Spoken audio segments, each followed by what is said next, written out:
మిత్రులారా, మనం ఇప్పుడు మరొక హాస్టల్ మీకు చూపించబోతూ ఉన్నాను. ఇది గతంలో బాలికలు మన క్లాస్మేట్స్ బాలికలు అందరూ ఈ హాస్టల్లో ఉండేవాళ్ళు. ఇప్పుడు ఆ బాలికల హాస్టల్ కాస్త బాలుర హాస్టల్గా మారింది. ఇప్పుడు ఆ బాలుర హాస్టల్లోకి మనం మీ పేరెంట్ ఈ బాలుర హాస్టల్ని ఒకసారి చూద్దాం. అప్పుడు మనం ఎప్పుడన్నా ఈ బాలికలతో అమ్మాయిలతో ఏదైనా పని ఉన్నప్పుడు ఆ గేట్ కాడనే లోపలికి ఎంట్రన్స్ చేసేవాళ్ళు కదా, మనల్ని ఆ వాకిటి కాడ నిలబడి మాట్లాడేవాళ్ళమే. మా అక్క కూడా ఈ హాస్టల్లోనే చదివింది. ఒకసారి లోపలికి వెళ్ళి చూద్దాం.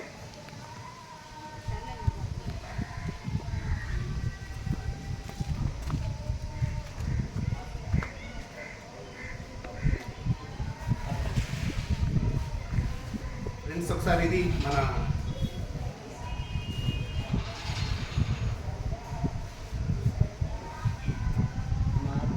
నేను 1-2 సార్లు హాస్టల్ లోపలికి కూడా వచ్చానప్పుడు మా అక్క కూడా ఇదే హాస్టల్లో చదివింది. ప్రజెంట్ ఒకసారి హాయ్ చెప్పండి మా. ప్రజెంట్ హాస్టల్లో చదివేటువంటి మన పిల్లలు వీళ్ళందరూ ఒకసారి చూద్దాం. పిల్లలందరినీ గుడ్ మార్నింగ్. సో మనలాగే చాలా పేద కుటుంబాల నుంచి వచ్చి చుట్టుపక్కల గ్రామాల నుంచి వచ్చి చదివేటువంటి పిల్లలు వీళ్ళందరూ. ఒకసారి వెనక వైపు కూడా చూద్దాం.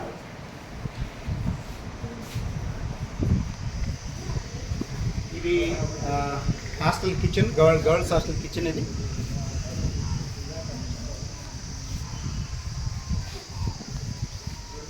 మనం అప్పుడైతే ఈ హాస్టల్ పైభాగంలో కూడా ఉండేవాళ్ళు. అప్పుడు అమ్మాయిలు కొన్ని 2 హాస్టల్ పైన ఉండేది, 1 హాస్టల్ కింద ఉండేది.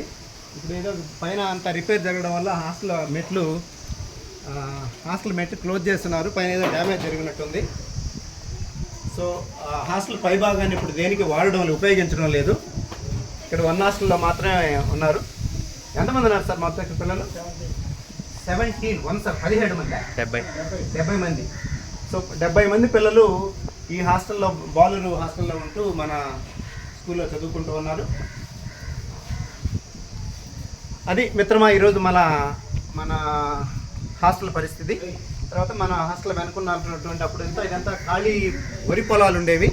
ఇప్పుడు అన్నీ దీన్ని ఏదో ప్లాట్లుగా వేసి ఇళ్ల స్థలాల కింద మార్చినట్టున్నారు.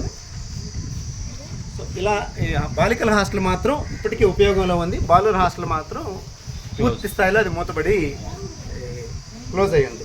ఇది మన హాస్టల్ పరిస్థితులు. తర్వాత మన స్కూల్ వివరాలు కూడా మళ్ళీ మీకు తెలియజేస్తాను. Thank you.